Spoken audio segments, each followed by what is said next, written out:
Mirë se erdhët shigjetar të dashur në Letrat të Ferin, jam Diana, do bëj leximin e juaj të radhës.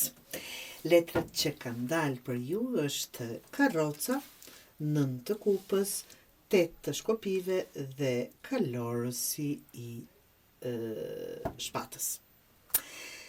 Shigjetari është duke hyrë në një fazë lëvizje të fortë përpara.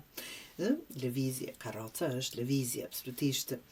Këtu nuk ka më pritje apo dyshim, ka vendim dhe veprim. Pra Karroca hap leximin me kontroll dhe drejtim. Ti e di çfarë do, shigjetar, absolutisht.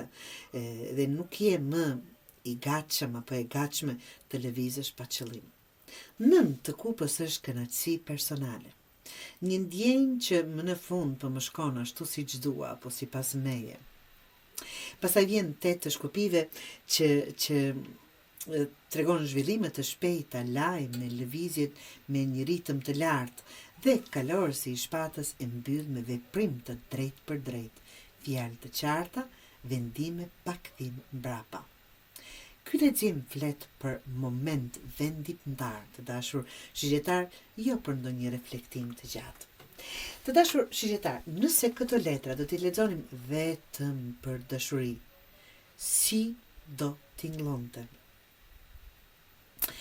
Në dashuri shigjetari nuk pranon më gjysma, o do ta kem komplet all in, ashtu siç duhet një lidhje, ose gjysmake nuk i dua. Karroca dhe Kalorësi i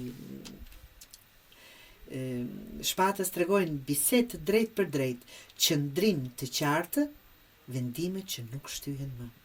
9 të kupës tregon se ti e di çfarë të bën të ndihesh mirë. Dhe nuk je më gati të heqësh dorë nga kjo. Dhe 8 të shkopive tregon të them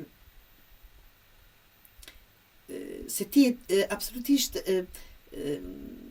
zhvillime të shpejta, ditja po ecën përpara me një ritëm ashtu siç e dëshironi, ose zbardhjet e vërteta të ju bën të lëvizni përpara.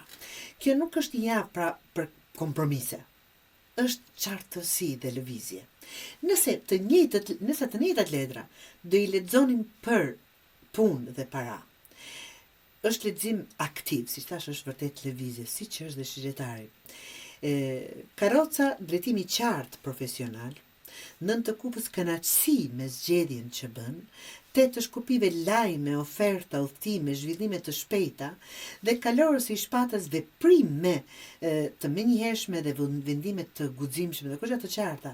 Këtu shpërblehet shpejtësia mendore dhe guximi, por vetëm nëse e di pse e duke vepruar. Absolutisht. Këshillat apo jo, çfarë duhet të bëni konkret para këshillave? Çfarë duhet të bëni konkretisht? Vendos drejtimin, pra, nëse dini për çfarë, pra. Kjo ishte pyetja. Pra, duhet vendosësh së pari drejtimin që të mos shpërndahesh gjithandej. Fol qartë pa rrotullime të vesh rreth tenxherës, po drejt në tenxhere.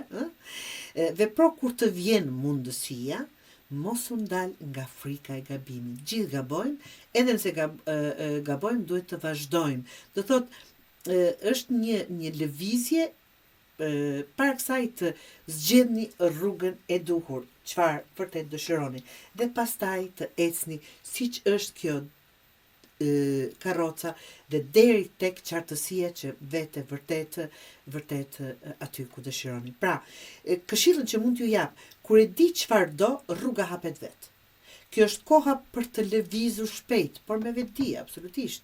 Mos e humb momentin, kjo energji e përkryer, duke menduar 2 herë. Je gati, shigjetar, dhe ec.